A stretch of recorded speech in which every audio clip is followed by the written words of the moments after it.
Hello, everyone. Good morning, and good morning again. Welcome back to the Patriots Den. We missed y'all last week. I can't remember why we weren't here. I was probably doing something. I really don't know. But as many of you know, my name is Patrick Prudhomme. I am the host of the Patriots, and I'm here with my amazing, my wonderful, benevolent, I don't think I said that word right, Brian Fuentesimo. See? Howdy, y'all. And if I remember correctly, I think you were in Austin last Thursday. I was. Thank you. You're such. see, what would I do without a co-host that knew my schedule better than me? That's beautiful. That is correct. I was in Austin last week. As many of you know, the redistricting is happening right now. So I was in Austin. I testified in favor of the redistricting. I had a wonderful meeting with State Representative Terry Leo Wilson. Another great meeting with the Lieutenant Governor of Texas, Dan Patrick. We were able to bond over the name Patrick, if you were wondering what we can talk about with that. I got to see everyone's favorite, my favorite person to ever watch the Patriots Den, quite frankly. The greatest of all time when it comes to losing elections. Robert Francis. Yep, Robert Francis, folks. Me and Beto, as many people like to call him, Beto O'Rourke. Francis. Robert Francis. That's his name. Robert Francis. That's what we call him here. His name's not Beto O'Rourke. I don't know where that came from. I seen what the movie Stripes it said. Knock it off, Francis. I was thinking that back in the day. Yeah, I'm aging myself. I'm sorry. So I got to talk to him. Very productive conversation, and we got a little picture together. I'm not going to show anyone the picture because y'all are going to use it for me like 10 years down the road and go, he's a Democrat. Look at him with a Robert Francis. We're not going to let that happen. But as you all know, today is Thursday. And if you've been following along, tomorrow, we make what I like to call the big, beautiful announcement. Many people think they know what the announcement is. They don't. It's a lie. Whatever you've heard, it's not true. I'm not running for anything that they said I am. But tomorrow, Friday, August 1st, make sure y'all are tuning in to my social medias, Brian's social medias, and anyone who's close to the Patriots Den. Make sure you're tuning in for Patrick Prudhomme's big, beautiful announcement, folks. It's time to shake some things up. Now we're going to really just dive into the show here, folks. We're not going to focus too much on it, but after the show, I want everyone to know that this show is going to have a lot to do with tomorrow's announcement. That's number one. It's going to have a lot to do with tomorrow's announcement. So pay attention, get a pen, get paper, take some notes, listen to the conversation, and you may be able to figure out what I'll be announcing tomorrow. Brian, introduce our guest for us, please. So, we have a very special guest here today. He is a member of the local Harris County GOP. Yes. So, why don't you tell us more about yourself? Good morning, everyone. My name is John Branch Jr., and I am, I like to wear a couple hats. I am the chairman of the Harris County Republican Party Engagement Committee, actually help grow the party. That's sort of my task. And I also wear the second hat of the Texas State Director of the Black Conservative Federation, which is BCF. And I'm glad to be here today to talk with you gentlemen about what's happening here in Harris and what the real conversations have to be if we're going to, quote unquote, make Harris County red. We need to be honest with what needs to happen, what we need to do to make sure this occurs and we don't shoot ourselves in the foot like we tend to do on so many occasions. I'm trying to help blunt that from taking place. Absolutely. I got a list of questions that I've been waiting to ask for the last 10 years. I've been wanting to ask these questions. Okay. There you go, right? Some people say that and they're like, you're 20. Exactly. I got into politics when I was in 2016, a freshman in middle school, folks. And I had Justin loves this story. He loves this story. I had the homemade Make America Great Again shirt. That's beautiful. My mother went to Walmart. That's beautiful. Bought, just one of the plain white T-shirts and then the red iron-on letters. We're going to put the picture up here one day. And she ironed on Make America Great Again. Oh, I want to see this. I want to see this. For me. I'll show you after the show. Thank you. And I wore it for the 2016 election night. And as many of you know, it went so late that I ended up falling to sleep on the couch before they announced that he won. So when I woke up the next morning, I had school. So what did I go to school in? That my shirt. homemade "Make America Great Again" shirt, and he had won. So to top it all off, he won. So, Mr. Branch, we're glad for you to join us here today. Glad to be here. I want to first talk about the recent thing of Harris County. There's the Harris County MAGA PACs. There's Greg Abbott dumping millions of dollars into Harris County to turn Harris County red. Are these just funds that are just being dumped, or is there a specific target? What is the Harris County Republican Party's goal for 2026? Well, the one thing I will say about that is that the goal of this is definitely to help turn Harris County red. I remember when I first got involved with Harris County, I've actually been engagement chair since 2020. And the one thing I remember, like being like a young precinct chair, and then also getting involved with the party, is that we need something. You know, I mean, it's like begging almost people to go to these areas, because one thing, when I became engagement chair, I said, if you just want me to go to the typical areas that are reliably red, I said, I'm not doing that, because they don't help us. Because we're going to turn this county red, which is what we want to do. We just can't keep talking to the same people over and over again. We got to expand the map, expand the playing field. Because like you mentioned Francis earlier, one thing Francis did do was that he went over and talked to every single community. Why can't we do the same thing? So my thought process was, let's go everywhere. But see, people were like, well, we don't think we could win these races. We're not going to spend money in these places. But then you'll say, well, how come no one wants to vote for these people? I said, if you don't invest in these communities, if you don't support candidates running these areas, because I get asked to run a lot. So I say, James, run for X, Y, and Z. I said, what's your track record like for give? Are you going to give money? And this is not for the county. This is for everyone in general. It's like you want people to run something, but you're not going to open up your checkbook and do the same thing. Show access with your words. So I guess answer your question, Patrick, is that I think there's finally an effort going in to actually do something about it, to help turn this county red. In terms of how those monies are going to be used, yet to see, because I'm not an impulse buyer. I mean, like when I buy my car or something like that, for example, I never, ever, ever say, that's the one I'm going to buy. No, I always do background research on it. So for me, it's like a wait and see approach. I like the fact that they're actually dedicating resources finally to get to some of these areas. But I just hope that the areas that that is like, it goes really to all parts of the city, not just rely upon GLP pockets. Because I think there was like an Hispanic outreach center, I think a couple years ago, during one of the elections. Once the election was over, it disappeared. That's not good. You know, you actually have to show long-term investment and long-term interest in these communities. So with these PACs that are coming in, I hope that these communities get what they need. Absolutely. It needs to happen. Well, I had a quick question, I guess. How are the demographics of Harris County exactly? Because I know demographics are a big part of elections. And if you know what kind of people are there, you can use, for example, voting ratios to have an idea of how that county is going to vote. So, I mean, this is a question for you or Patrick, because I'm not too familiar with Harris County myself. Well, the one thing I will say about that is that still Harris County has been blue for forever and a day, it seems like. There are pockets in it that are red. I believe that the efforts are in place to, I guess you mentioned elections earlier. Numbers tell one story. Yeah. And everyone likes to cite analytics and numbers and stuff like that. But the one thing that people don't do is that they don't count things like knocking on doors. They don't count sweat equity. They don't count investing or like just going out talking to people. Because you could have candidates who will say, okay, well, I'm endorsed by X, Y, and Z. I'm backed by this group, backed by that group, backed by this group, that group. Because one thing I've noticed since I've been in the party, we're very big on endorsements.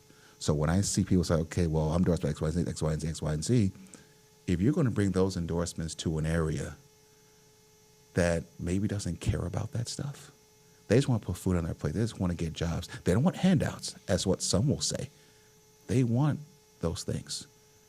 Are they going to care that you were endorsed by X amount groups who are part of this organization? Probably not. And like that doesn't substitute for actually going there and talk to people and meeting people where they are. Because I get asked all the time and say, John, can you go to X, Y, and Z?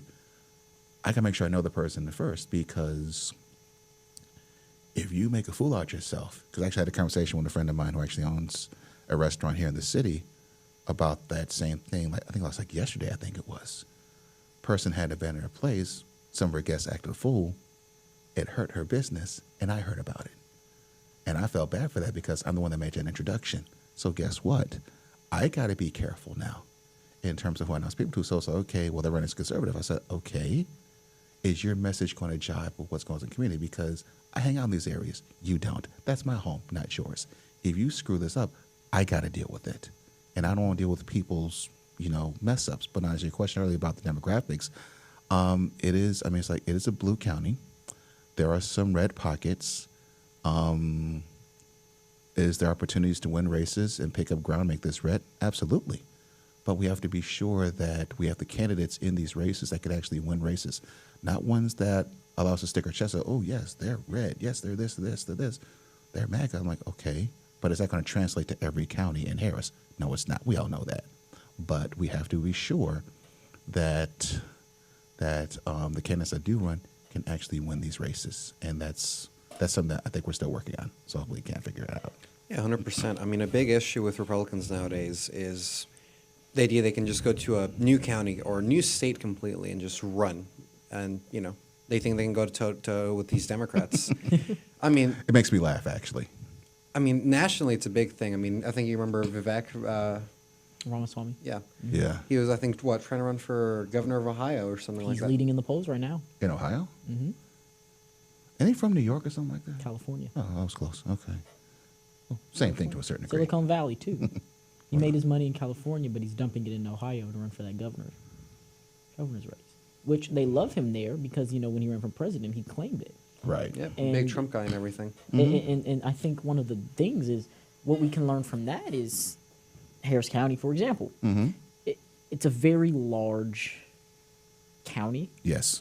a little too large. I think that it could definitely be chopped up if they really wanted it to, and you might save a lot of grace with that.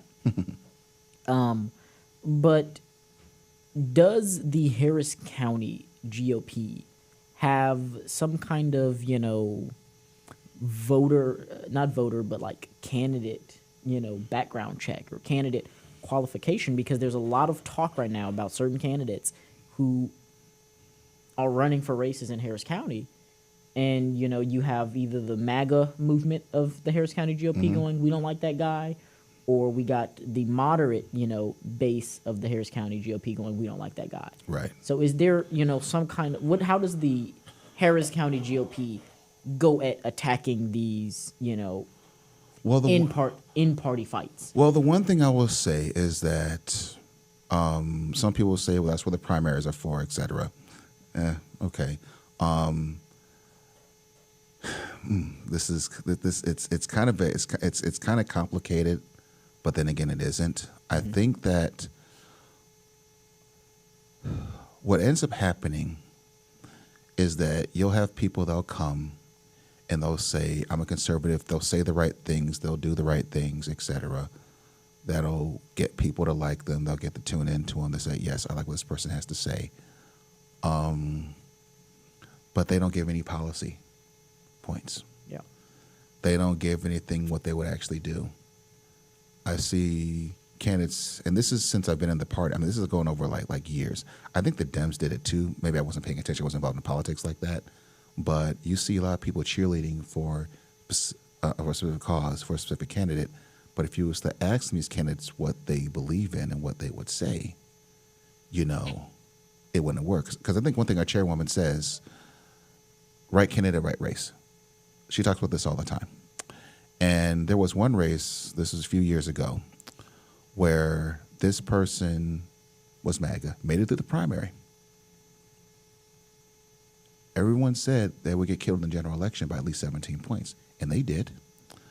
They asked me for assistance. I said, have you gone to some of those areas? And this candidate said, why? They're Democrats. You need these people to win a general election. I think the problem that we have, because I said earlier about right candidate, right race, is that we try to make one kind of candidate for every single part of Harris County. A conservative in, say, Kingwood or Spring Branch, it's not going to sound the same as a conservative, say, in Third Ward or in Sunnyside. That's just how it is. Different demographics, different life experiences, and for people within the party, I think people need to understand that not everyone's going to sound the exact same or believe the exact same thing. It's not because where I think the term that's being thrown out was rhinos. I hate that term, by the way. It's basically just you have a different life experience and meet the people where they are. Mm-hmm. Because a super MAGA person might not be able to win in this area, but a more moderate one can. The problem that we have is that we have the people who think that if you don't think the way they do, then you're not good. And that needs to stop. That definitely needs to stop. Because like you're killing the future of the party when you do stuff like that. Because how can you tell me, say, hey, John, we need to go and get more people? But these people, a Patrick 3 may be just like me. They'll probably be HBCU grads just like me. They might be D9 members just like me. Are they going to have an extensive Republican voting record? No, because they just joined the party. I didn't have one when I became precinct chair because I just joined the party. And I joined it because I saw what they do. I know how they think. I'm able to help turn some of these areas because I know how they think. But they'll say, well, he's not Republican enough because of X, Y, and Z. Have you seen my work? I've gone down some of these areas more than some of these people have who claim they're quote-unquote uber good Republicans. My work speaks for itself. I've probably done more in like the last 3 to 4 years than these people done their entire political lives. Mm. So, wow. I mean, like, I'm just saying. I mean, I don't want to sound arrogant, not like that, but it's like, no. I'm in these areas. Right. You know what I'm saying? I haven't seen you do anything. So it's like you can't talk to me about what needs to be done and you're not in the trenches. Mm. Yeah. I think it's important. Me and Brian were just talking about this last week. Okay. The different branches of the Republican Party. Mm-hmm. Me and Brian are both Republicans. Sure. But we disagree on a list of things. And that's okay. And sometimes it, peeks its head out during the show. And we try to, steer it back. But I personally have only been called a rhino twice, I want to say. Wow. And was by like 2 different people because I disagreed with Trump on the Epstein files. Really? Yeah. Really?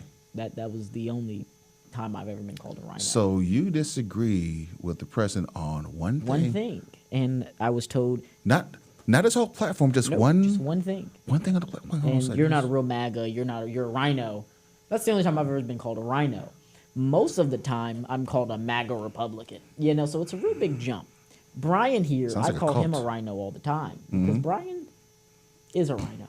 He's Republican in name only. I don't. Not in the traditional sense, though. I should probably. I've been called a communist before. Actually, you probably are. I think your communist, guy did it too. You probably are communist. I wouldn't put it past you. It was a real fun time. I was in Tennessee for a little political thing, and we were all having breakfast before we flew out. And we decided, you know what? We were at a political conference, but we never talked politics among one another for that entire conference. So like, hey, let's do it. We're here at breakfast. It's an expensive hotel. They're charging us $30 for a plate of food. Right. We might as well enjoy it and talk to one another. Right. So we get to talk in politics, and we discuss like the domestic international policy. And by the end of it, I'm gonna do a name drop. You know Caleb Holmes? Oh God, love Caleb Holmes. That's my guy right there. We love Caleb. I think he called me a communist. I don't blame him. For the things I was saying. I'm not in this one. I'm sorry. I'm not in this one. But no, it's the titles that we like to throw out, and me, Caleb, and there's another friend, Nick. We'll mess with Brian all day long, right? But that's where we've gotten in politics. And it shouldn't is be that that way. name like rhino, communist? They don't even have meaning anymore. No. They don't have meaning anymore because it's what you call someone when you don't like them. But here's the issue with that. And see, this is where my job as engagement chairman becomes very difficult. If those names are being called And I'm trying to tell people that we are a big tent party. We embrace all opinions. We embrace, as long as you have, I guess, like basic conservative values, yes, but you might disagree on something like that. Because, for example, for me, it's states' rights. And my mother, she grew up in Jim Crow, Memphis, Tennessee. My dad grew up, of course, in Chicago. And watching Jim Crow South take place, the term states' rights for my mom and her generation was a trigger. I have to respect that because that was what they grew up in. So it's like, because I say something like that, then it's like, well, John, you're a rhino. No, it's called life experience. It's called seeing how things affected my mother's family, how she lost childhood friends via either moved or lynched, whatever. Those kind of things took place. I cannot in good conscience stay with something that affected my mom and my grandmothers, I guess, like that part of my family that's in the South, like in Tennessee or Texas or stuff like that. Or I can't do that. But it's like, that doesn't make me, oh, well, you're not a good Republican. No, I have a life outside of this. But then I guess the other thing as well, we have people we don't like and stuff. What's going to happen when you try to bring those people in? Right. And if they say, okay, I want to serve X, Y, and Z, if you're getting name called 24/7, are they going to want to be a part of that? No. Probably not. And I think that we're talking about like voter turnout, for example. A lot of people don't vote because they don't like the candidates. They don't do nothing for them. So it's like because I see it on the left like all the time. They're talking about voter turnout so bad. Well, because the candidates there are not very good, Right. to a certain degree. Kamala Harris was a prime example. Yeah. And that's a whole nother conversation about that. Yeah. I caught, I'm going to tell a quick story about that. My life my personal life was rough last year. I had women not want to date me because of that stuff. I got told that I hate my mother, I hate black women, just because I asked a question about her platform. And I think to myself, man, is this where we are right now? And let me tell you what these people also, because you're in politics, you know this too. You know this also. Outside all the cameras, when the cameras are off, they're buddy-buddy. Yeah. They're friends. It's like they're hanging out, getting a drink together. They're at a cigar lounge or on the golf course, and you're getting mad about something that was said on social media, but they're going as it's just part of the show. But your life is like, good job.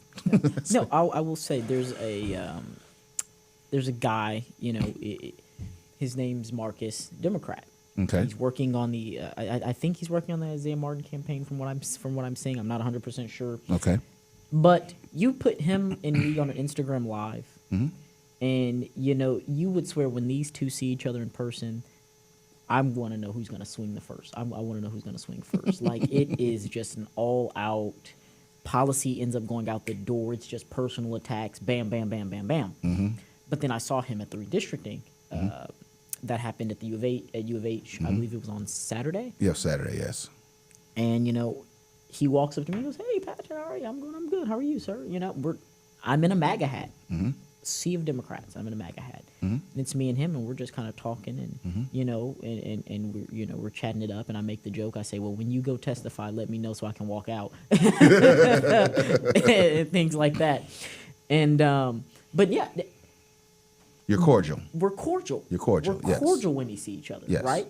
Now, his other friend, not so much, I know them. because he has fallen into that idea that it's, you're evil, you're this, you're that. Okay, buddy. I think the far extremes of both parties are guilty of that, unfortunately. And that's a sad state of where we are today, because I think part of civility is kind of gone. And it's like, once again, the engagement is that trying to, our motto is, we're here to engage, not enrage. Right. Just have a conversation. I don't want to converge. I'm not in the conversion business. I don't do that. But just want to have a conversation. If we agree with one thing, then we agree with two things, then agree with three things, then you have that trust built up. Then say, hey, you know what? I can go talk to these people about if I do want to bring a candidate around. Because one thing, because I mentioned about candidates earlier, the first time I see you, and this is why I say to candidates all the time, the first time I see you should not be when you're running for public office. That should not be the first time I meet you. I should know who you are beforehand.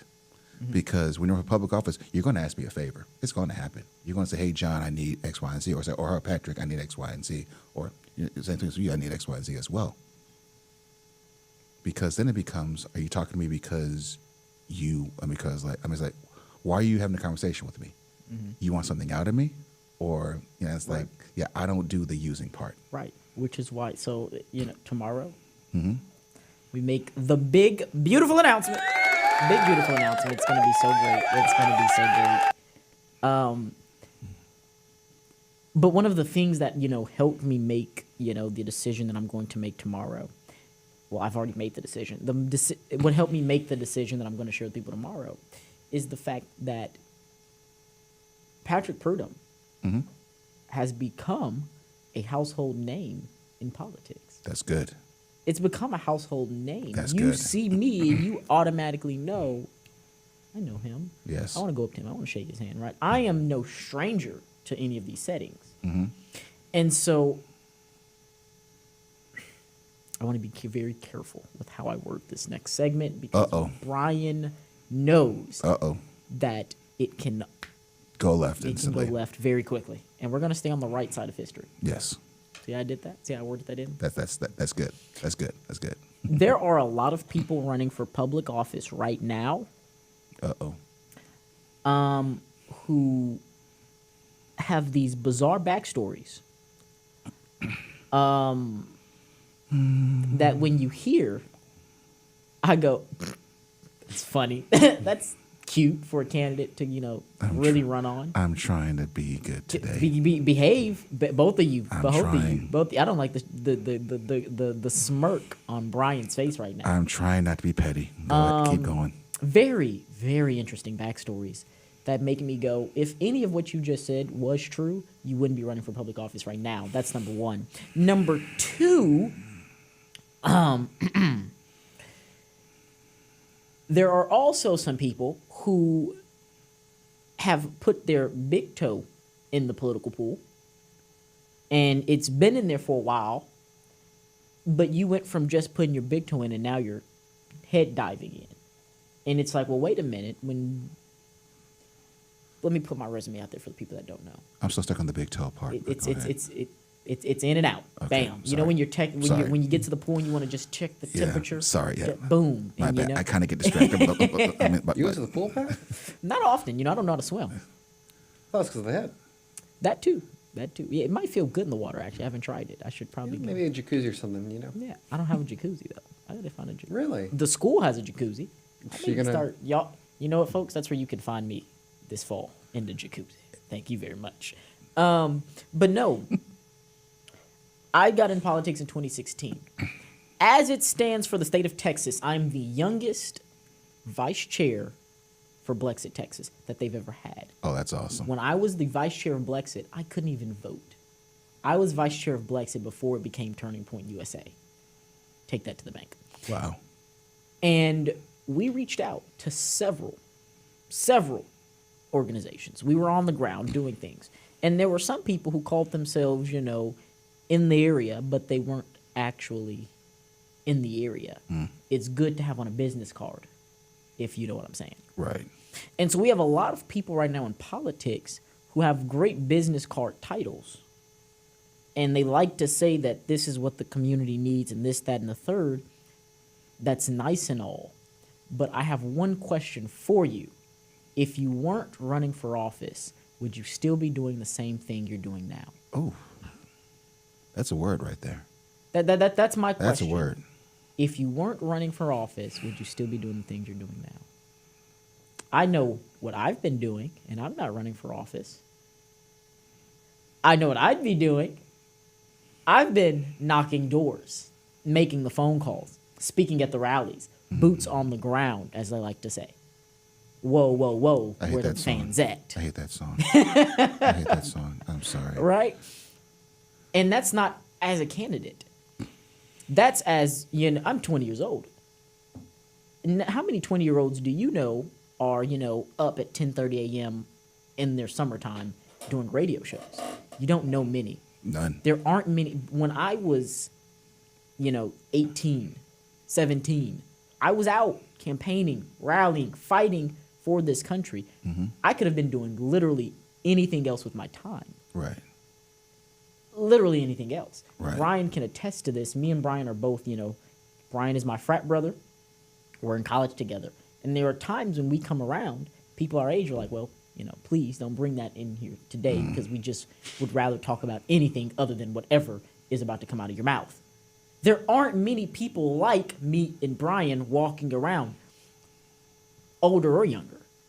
So it's a slap in the face to not only me, to walk around and Brian, and you hear someone go, well, you're so young to be in the movement. I'm young and I've done more than you've done in however long you've been alive. I've been in politics for 10 years. So it hurts my heart when I hear someone who's double and triple my age. Yes, I said triple. I'm 20, so that means if you're 60, you're triple. Triple my age going, well, I've only been involved for 5 years. I was 10 years old and saw what was happening to my country. I was 10 years old, 11 if you want to be exact, and I saw what was happening to my country. So, as the engagement chair, I'm sure you get every excuse under the book of why someone can and can't do something. Yes. How does the Harris County GOP start to broaden that engagement? Because I truly believe the only thing that saved Republicans this last election was the young vote. I agree. What has the Harris County GOP done for youth engagement for people like me and Brian? Well, And by extension, I'm sure you probably have seen this poll that's come out recently to do with the youth vote. This is to add on to that. Trump went from, 60 plus 50 approval rating among young voters. So I think, what is it now, 12, 20%? It's not that low. It is 12, 20. Well, Really? It depends on, because I know they also did one by per topic. So per topic. Well, this is so, approval rating. But it's plummeted. It's definitely plummeted. Yeah. And it's plummeted to, when I say this to people, because I want to make sure that we're being honest with them. 60% of the youth vote approved of Trump. What has happened is 20% has gone left, 20% has stayed, 20% has now shifted more Republican, conservative than Trump. right. So I would be considered, I approve of him, but I also want to see a more conservative candidate after him. Right. So that vote for Trump, the Republicans we still have 40%. How are we going to keep it? Okay. Well, before we get into that part, you're talking about the youth thing, youth moment. One person that comes to mind, I don't know if you saw the movie or not, Judas and the Black Messiah, about Fred Hampton in Chicago. I asked my mother if she saw it. She said no. I said, why didn't you? She said, John, because I lived it. She said I was there when that was happening. The one thing that she talks to me about was how they found his body and the bullets were vertical, like someone like standing over him, stuff like that when they did that to him. But yeah, he wasn't, I mean, it's like, I don't think he was even 25 when that was happening. He was a very young man when he was murdered by the cops for that. So, I mean, like, you have to get involved with the struggle somehow. Now, in terms of getting the youth vote, one thing that I will say as chairman of engagement, I need help. My bandwidth only goes so far. I might not know as many like young college-age kids as I probably should. So what I would say is, and I say this all the time because people say, yeah, come out, X, Y, and Z. Say for instance, the EC meetings, a lot of people say, yeah, let me know what your stuff is, let me know what your next stuff is. We tell them, let me know where events are. We put the stuff out there. No one shows up. We had a Juneteenth event over in Dead End area of Sunnyside. The amount of people that showed up from the HCRP, of course, it was myself, RSD chairwoman, one of the precinct chairs, and my good friend, outreach director Robert Cardenas, who actually lives outside the city right now. All those people who say we want to bring conservatism to these areas, here's your chance. Where are you? Mm-hmm. It's frustrating to me all the time when people say, we want to go to these areas, John, tell us where to go. I tell you where to go, and you don't show up. Now, in terms of the youth vote, a lot of people, and I was AJ, alternate judge in my precinct for voting. What I remember seeing is a lot of people went there just voted for one candidate. They just voted for president and then they walked out. So what I saw people who were caught up in the movement for President Trump. He won. I always ask what happens after that, because he's not going to be in office forever. What do you want to do? And so I get the tinfoil hat theories.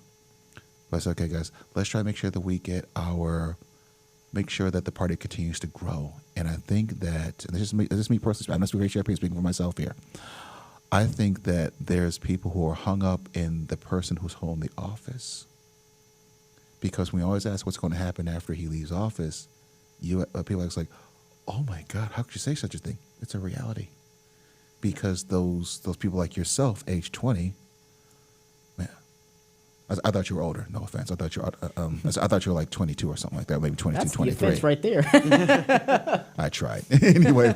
Yeah, but it's like trying to get people more your age, and then here's the thing also, trying to get people more your age to come out to these areas too, because we want people to get involved. Yes, but are you coming there to work? Or you come there to take a picture and post them on your social media page. I'm not saying you do this. I'm just saying in general, it's like, because one thing we run into a lot, we run into people say, yes, I want to come, but then you come, you stay for a few minutes, you take a lot of pictures, you post it, it's like, I was here. I think to myself, no, you wasn't. You probably stayed for 2 minutes, you took a picture like you was doing something, then you want to say, look what I did. Because one person got mad at me that I didn't tell about this stuff. I said, well, the email went out. I said, did your people document it, or were you more interested in taking pictures of people saying that you was doing something? Right. And see one thing that I guess I did kind of like get, I guess at the youth vote per se. I know we have the youth summit that happens. I think that there's something that okay, does Turning Point do that? Who does that? Christian Collins that's what I'm does saying, the yes. Texas Youth Summit. I think Turning Point has began to do some investments into it. Okay. I'm not sure as to the ownership and all that, though. Yeah, they do booths and stuff at the event, but beyond that, I mean, nothing too big. Yeah. Okay. Okay. One thing I could say is engagement share. I could definitely use your help with that. I really can, because I don't speak college kid. I'm 48 years old. I'm almost 50. I don't speak college kid. I'll be that creepy old head on a campus, I guess trying to talk to college kids. I don't speak your language. Right. You do. Right. So I might say, hey, Patrick, what can we do to actually help do this? I think it's let me know. I think it's important. I think Charlie Kirk hit the hammer on the nail on the head. Bam. Okay. His videos are great, by the way. I love his videos. They're great. I love they're short. them. They're precise. But Charlie Kirk does what all the young generation wants to see. I want to point out what the DNC did. The DNC hired a woman by the name of Olivia Giuliani. And that was their outreach for young men. If any of you have ever seen a picture of Olivia Giuliani, then you know what she looks like. Oh, boy. If any of you have not seen a picture, let me describe her for you. You remember the Shrek? You remember Shrek, right?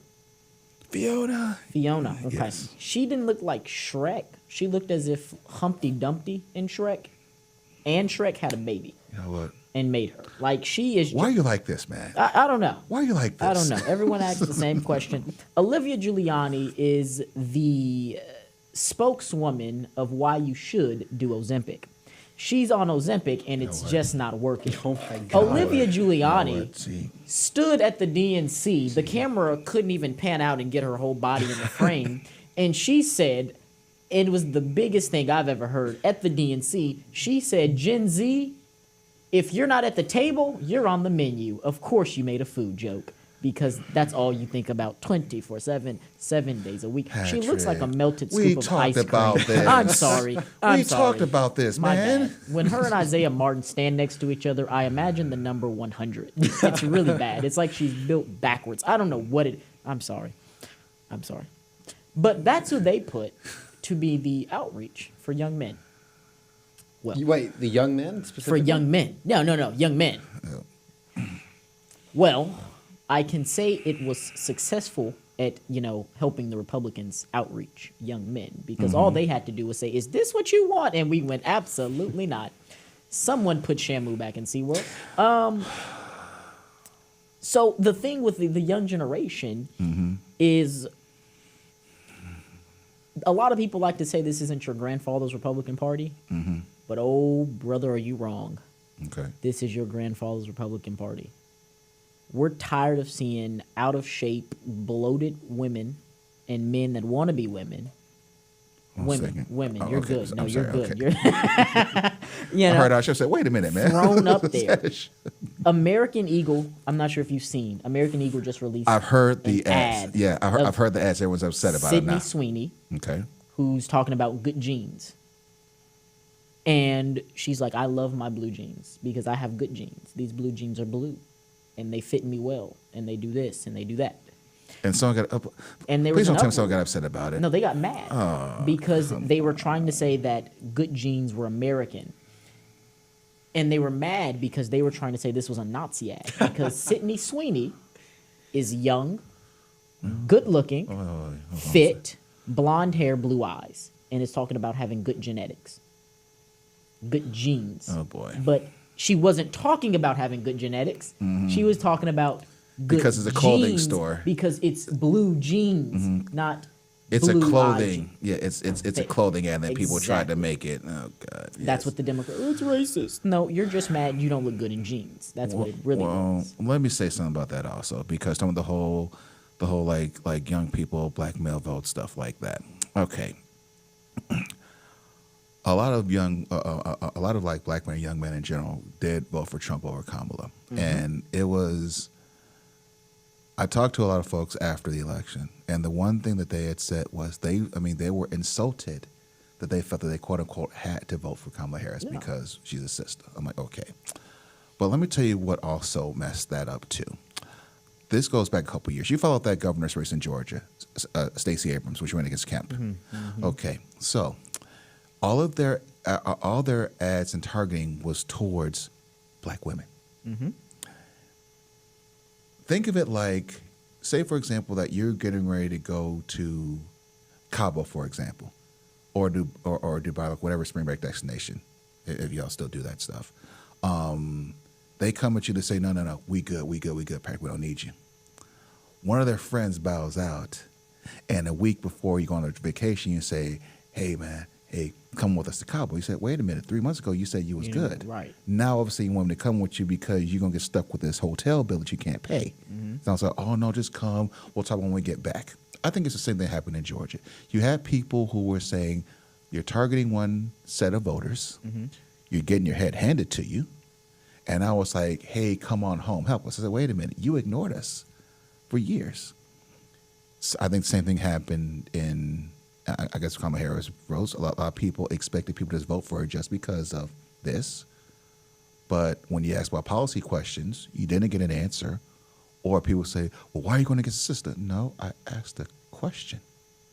And I think that younger people, now one thing I will give the younger generation credit for is that y'all see through that stuff. See, you're not like people who, I guess, who say that you have to vote or you have to support a certain candidate a certain way just because of how your parents did. Y'all asking questions now, which is something that I really applaud you guys for doing that. Thank y'all so much for that.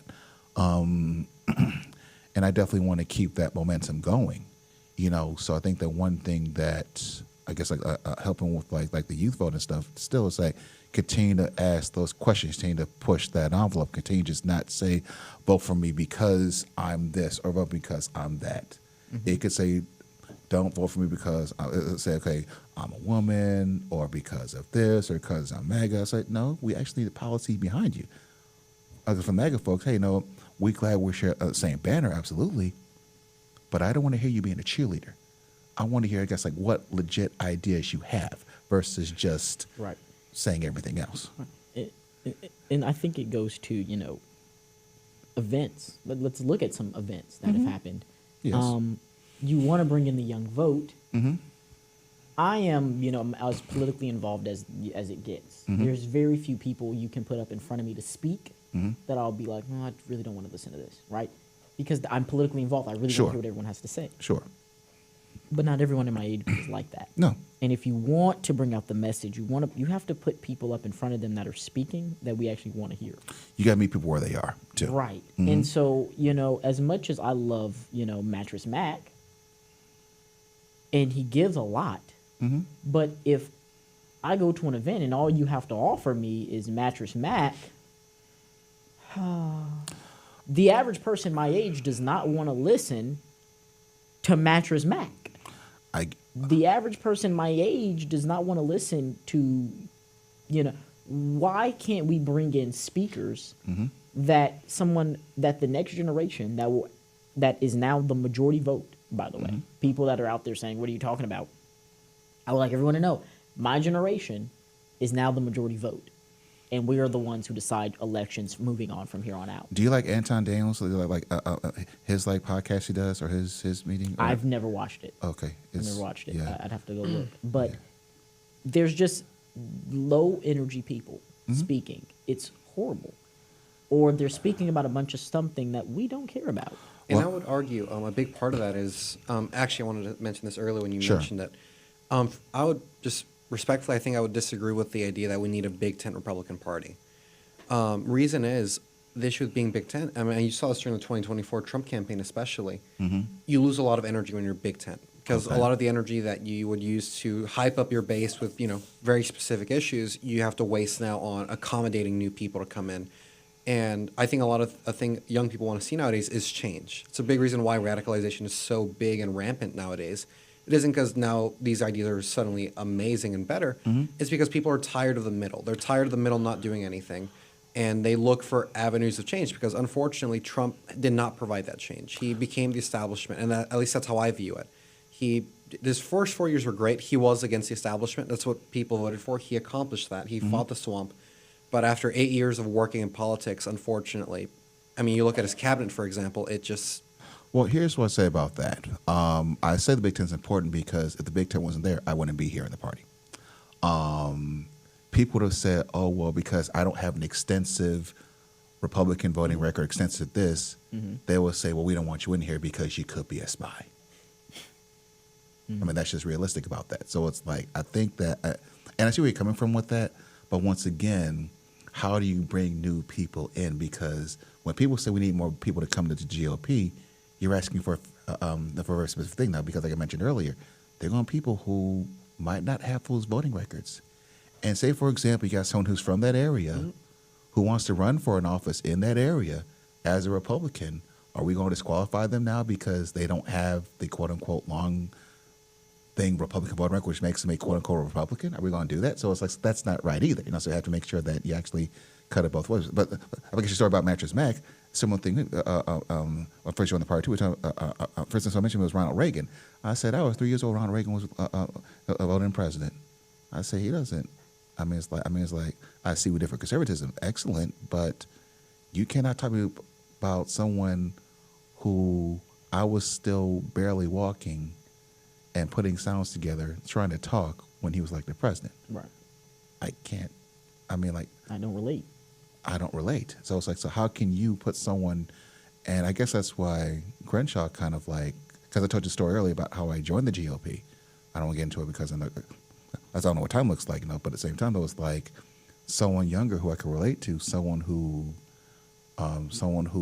was, so the reason why I joined the party was because there was a guy who's running for office. I actually met him at a bar. Right. Now. And that's relatable because, like, okay, we hang out the same places. He's not having his tea and crumpets at a country club or, doing stuff like that. He's just a regular guy. Now, I have a question when you say Big Tent Republican Party. Yes. I think this is where me and Brian agree. Okay. Is I've always not been a proponent of Big Tent Republican Party. Yeah. Because the wording of it matters. Yeah. I mean, you get my meaning, of course, but just right. The meaning is, like some people say that the wording could be a little different, but it's right. like, yeah, but it's so like, the question is, are you a conservative? Yes. Are you a conservative? Obviously. I'm a conservative. Yes. So there's Big Tent conservatism. But when some people hear the word Big Tent Republican Party, they think, I see what you're saying you now. can be a liberal Republican. I see what you're saying. There we go. I see what you're saying. Okay, yes, that's... Yeah, and that's where the I wordsmithing kind of gets... I iffy, got you. Because I got you. I'm going to say it. I got you. People aren't going to like what I'm about to say. Uh-oh. Just what I always tell people, cover your ears. Can I come here for this one? Cover your ears and close your eyes. Uh-oh. You sing deaf, I'ma listen blind. Exactly. There are people who call themselves conservative, but the lifestyles that they live, I'm not going to get too much into it. The nice way of saying it is you can't be a gay conservative, because if you're gay, what are you actually conserving? There are people that are conservative, but what exactly are you conserving? The GDP, that's what it is. Literally. So I think there is a difference, and I think a lot of people forget this. I am socially conservative. You're socially conservative. He's socially conservative. But now we're missing a very big part. You're socially something, and then there's your fiscal. Are you fiscally conservative, Right. or are you fiscally liberal? And I think there are a lot of people who are fiscally conservative but socially liberal, and they're walking around under the conservative banner.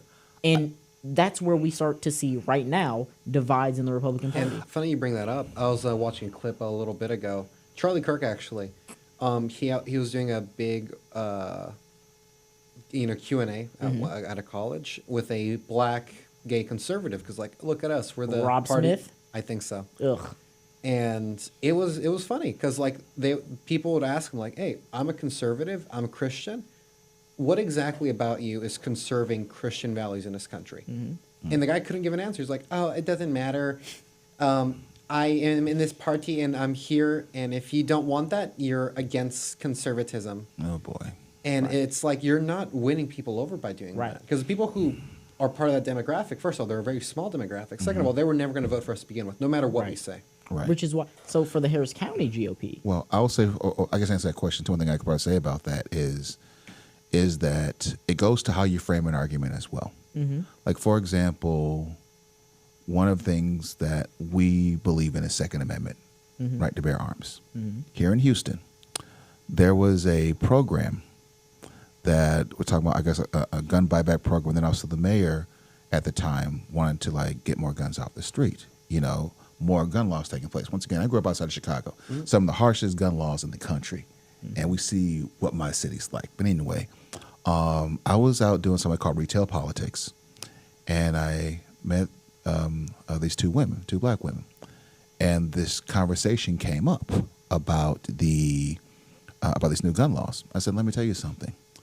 These gun laws don't go after criminals. They go after people like myself, who I buy my firearm from Academy, and a criminal is not going to care about a law because they're going to break the law anyway. They're a criminal. That's their nature. They're going to buy a gun in the back alley of a car somewhere, serial number scratched off, etc. But the good person, they're going to follow the law to do that. And if you make the laws more difficult for them to protect themselves, what's going to happen to them? And they told me, and they said, John, I didn't think of it that way. Now, we're for a Second Amendment. I could say, no, it's your Second Amendment right to bear arms, et cetera. Or I framed the argument. It's still a Second Amendment argument. Right. But how I worded it brought those people around. I think some people say, well, because you said this. I said, no. Look at the meeting. I still said the same thing, but I said it to a different audience. Right. I think that what happens is that a lot of us don't know how to pivot, or I guess have those same conversations from one audience to another. We believe the same thing, but if you're putting in the ways where it might make people say, understand, and say, oh, that makes sense, you'll grow more people that way. So that's what I mean by I guess the wording. The wording, the phrasing, the intent. Now my question would go to, you have someone like the two black women that you've changed their opinion on gun rights. Yes. The one thing I do hate is a one-issue voter. I hate a one-issue voter. Sure. Let's say that person, is now says, you know what, you're right. My opinion on guns has changed. I'm a Republican. Okay. How do we go about going and saying, well, actually, you're not a Republican because the only thing you agree with us on is guns? Well, when we look at everything else, the one thing I don't want is I don't want a Republican going into, office and voting, no on the ban of men and women's sports. Right. That's not very conservative. No, it's Republican not. of Not you. at all. Not at all. Well, the one thing I will say is that I could just give my life experience with that. Once again, I joined the party in 2018. I was registered independent for a lot of years. Had my precinct chair hearing, stuff like that. There were some things that I was like, wow, I didn't even think about it like that. So it's like, for me, I had to do a lot of like self-reflection, my thought process. And I was like, there were things that once I read, once I knew about it, and I said, you know what?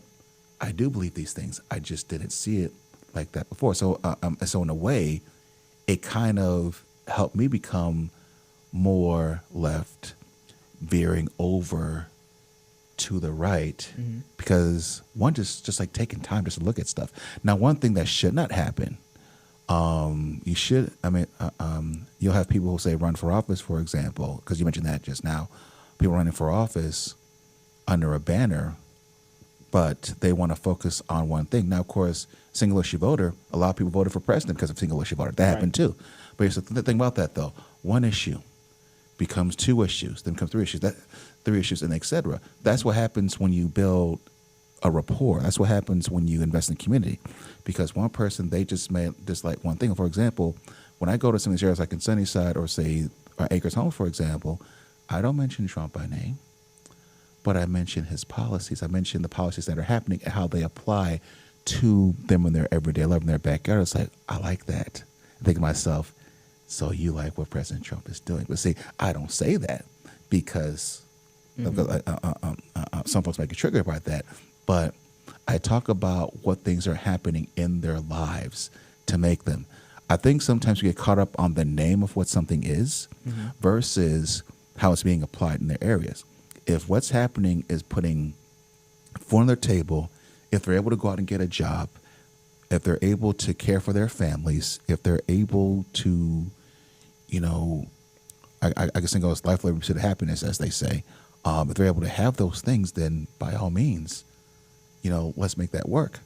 Now, I could walk in saying MAGA, MAGA, MAGA, or I could say, okay, you know what? Let's talk about it this way. But the same message is getting across. It's just that some parts of the city, you can shout the MAGA, they'll go for it, they'll do everything else.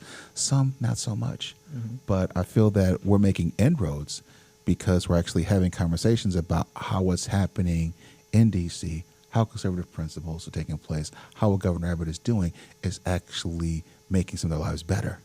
And I think that does come with age. It comes with experience. Sorry about that. That comes with experience and whatnot. And actually, this comes with like living too. Right. Comes with living as well. I learned a lot going to like some like different festivals. We set up tables to different, I guess, like different like Juneteenth events, Black History Month events, or like whatever events that we go to. I learn a lot every day because it's like, okay, now I got to see how I'm going to phrase this to speak to this Certain person. people, yeah. Yes, exactly. Which is why I kind and that's of a beautiful asked, thing. That's a like, beautiful thing to do. the speakers, because you put me in a room with modern Republicans who are a lot older than me. My messaging is not going to be as well as if you put me in a room with older MAGA Republicans or people in my age range. Know your audience. I don't think my Republicanism, because I grew up in Chambers County. Okay. I'm not from Texas, so yeah. Okay. So Baytown, Oh, gotcha. Mount Bellevue, Okay. Anahuac, Winnie. Gotcha. I grew up in Chambers County. Right. I know the language of Chambers County. See, exactly. I know what Chambers County needs Right. now. Big, beautiful announcement coming tomorrow, folks. I hope y'all are ready. I'm ready. I'm excited. Did I say too much there? I think you did. Might have said too. Yeah, I think Big, you did, beautiful yes. announcement coming tomorrow. I think you did. I grew up in Chambers County. I know how to speak to Chambers County. Is this commercial you're doing right now? It is. Okay, gotcha. But if you put me in Sugarland, I don't know the issues of Sugarland. It's not going to work. I'm not from Sugarland. I don't know any schools in Sugarland. I don't know anything about Sugarland. I can't help Sugarland. If they put you in the fifth, you're like, okay, who is this guy? Right. Exactly. You put me in Acres Home, I can go, well, my grandmother grew up on Ferguson Road, and the house that she was born in is still standing there because we still own that property.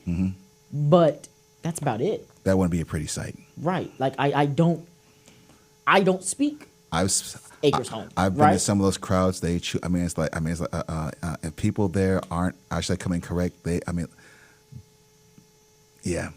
play around with those Now, things. I know it how gets to- ugly in some of those areas. Right. I know how to stand my don't ever get it twisted. Oh, sure, absolutely. I know how to stand my ground on what I believe in. Right. The question is, would I be able to convince you? Probably not. If you ask me a question, I can answer it. Sure. The question is, are you going to like my answer enough to go, you know what? I like this guy. Yes. Right? My grandmother, she grew up in Acres Home. Right. That's where she was born. Ferguson, right there. She knows the people there. Right.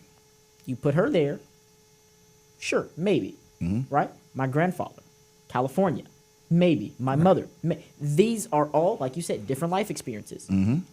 They've grown up. Right. They're older than me. And everything that they've learned, they've kind of poured it into me and instilled it into me. Right. So when will we be able to see, Harris County? And I think the greatest weight of doing this is, you're hosting these events, and please let me know. I will show up. Okay. That I tell people this all the time. If you're having an event, whether I agree with you or not, send me the invite, because even if I don't agree with what you're saying there, I'm going to probably ask the question that the person in the back of the room wanted to ask, but was too scared to ask. Shameless plugs.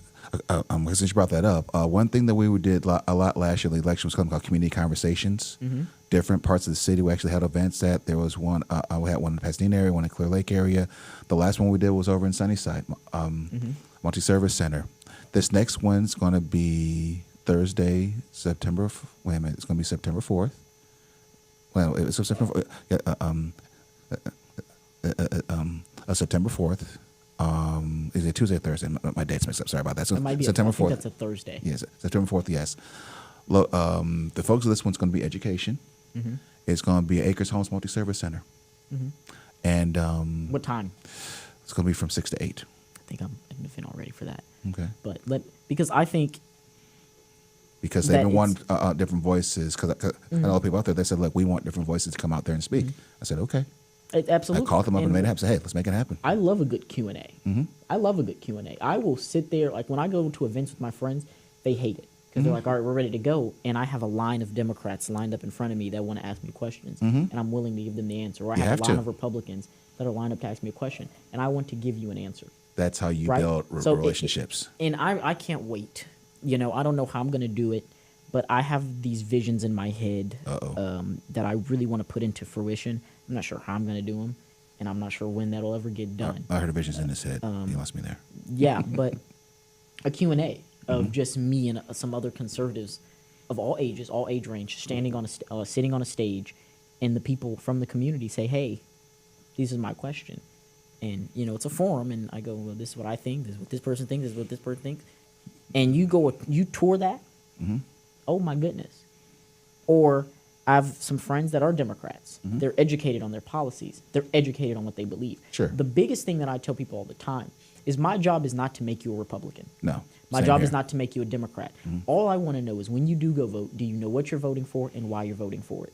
Exactly. So if I can get, I have some friends that are Democrats and they've already said they'd be down to do it, a live debate. I like that. I'm on the stage, they're on the stage, and we have Democrats, Republicans, Independents all in the audience. And me and this guy are debating. We're debating each other, but you're in the audience, you're figuring out, okay, which side do I align with more, and can I understand why I align with that side more? If Republicans really want to win elections, Talk to me. that's what they do. Talk to me. They'd say, let's put our values on the line. I'm a football fan. I'm the engagement chair. Talk to me. Absolutely. We'll because do that. I'm a football fan. I'm not sure if you have a favorite football team. I'm a hockey fan, actually, but it's okay. I'm a hockey fan. But I get it. for example, you have the Houston Texans and the Dallas Cowboys. Those are the two teams of Texas. I hate the Cowboys. Can't stand I'm sorry. them. I heard the Cowboys next to up in my mouth just I now. know. It hurts to say it sometimes. On paper, the Dallas Cowboys are the better team. When you look at how many rings they have, when you look at their stats, boom, they're the better team. But when Houston, last season, stepped foot in Dallas, what happened? When they were on that line, and it was C.J. Stroud at the quarterback helm, what happened? The Houston Texans won. The Democrats have us beat on paper. We're progress. We're pro this. We're pro that. We support you. Yada, yada, yada, yada, yada. But when the Republicans actually put their policies, which Trump did a great job at. Yes, he did. When we actually put policy to policy, idea to idea, thought to thought, and we actually make the Democrats go, yes, we believe a man should be in women's sports. Make them say that out loud. Yes. Make them say that out was loud. Great. That was awesome. Yes. When I you do remember make that. them Yes. push that out, the average person's going to go, what did you just say? Yes. That's why Trump won. Because we put our ideas on the line. We put them through the test. If we can take if we can pass that test of flames of the Republican versus the Democrat value on value, I'm sorry. I stand by this statement. There is not one Democrat who I've ever met or know that I personally can contact that has been able to stand on a stage with me, put their ideas on the line, and their ideas walk away untouched. It's not possible. It's not possible. Because the Democrats, their ideas, their policies are so out of touch, so out of tune, just disgusting. But Republicans don't hit the messaging. Here's the thing, though. And see, this is where the rubber meets the road. What you said is 1,000% true.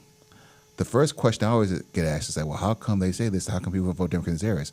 And the one thing I always say, because Democrats are the only ones doing the talking. Right.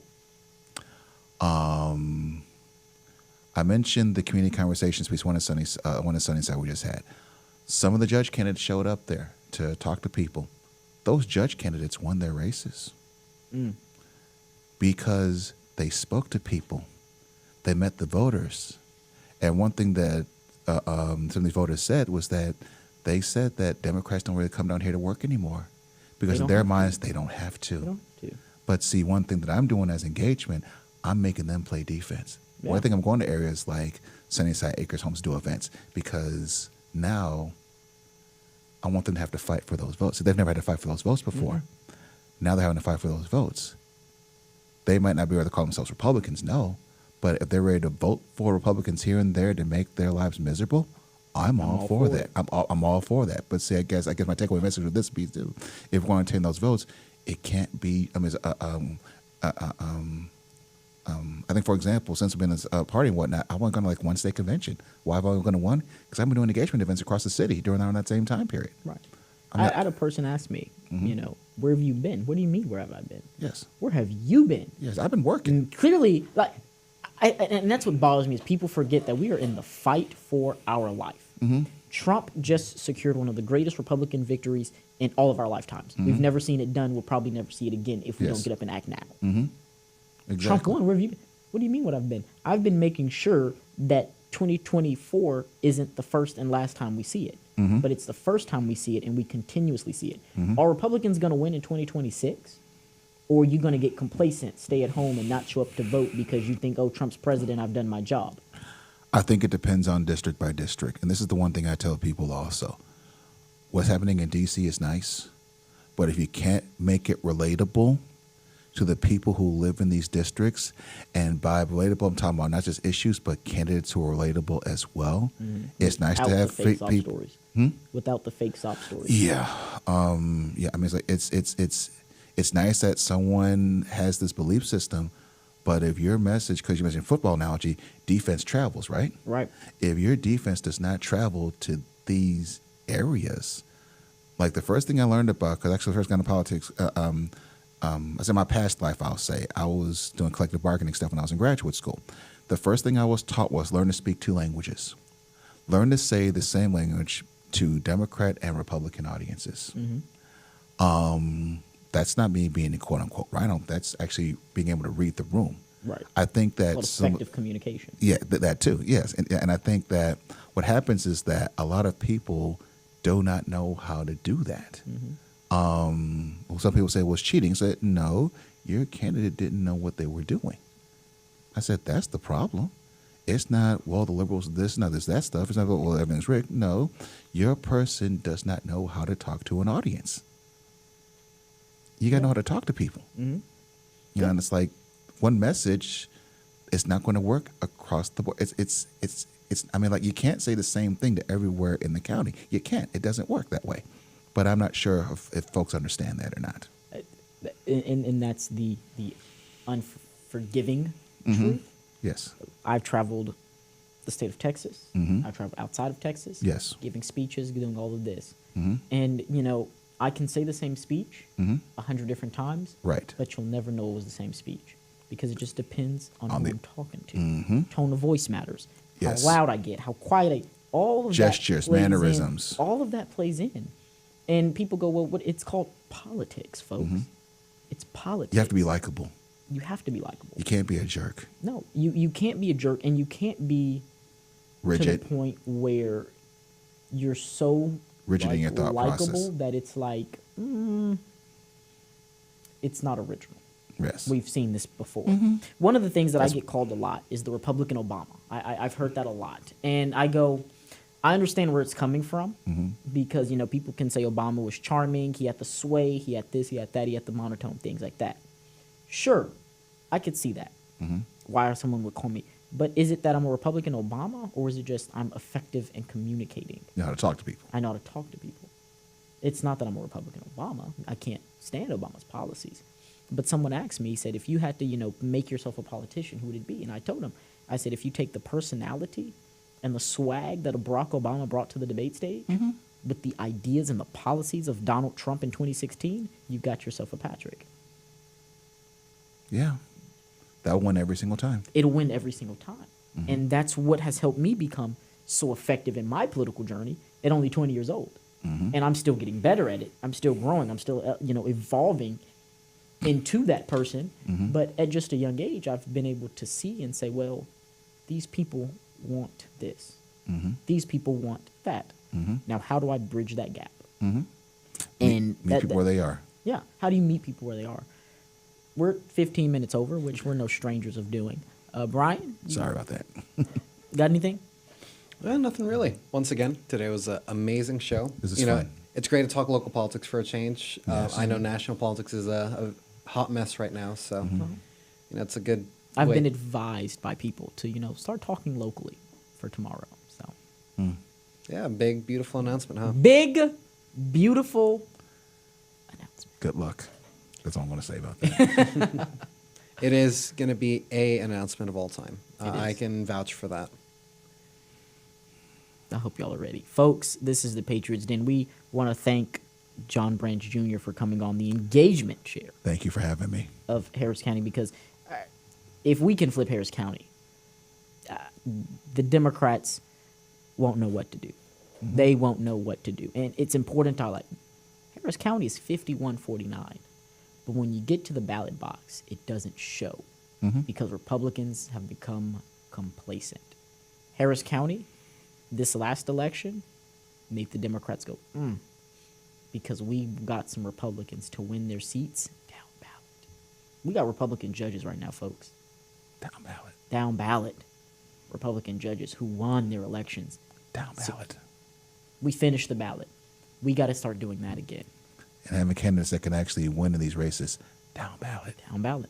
It's not about who's at the first two names. It's about who are you putting at the bottom of your ballot. That last name, everyone should know who was the last person on their ballot. They should know what they look like. They should have shaken their hand. They should have done something. And so that's and that's what I think that's the importance. How can you vote for someone who you've never met? Amen. How can you do it? You it's can't. not. I can't do it. I can't do it either. There's some times where I leave ballot. I've left this last election.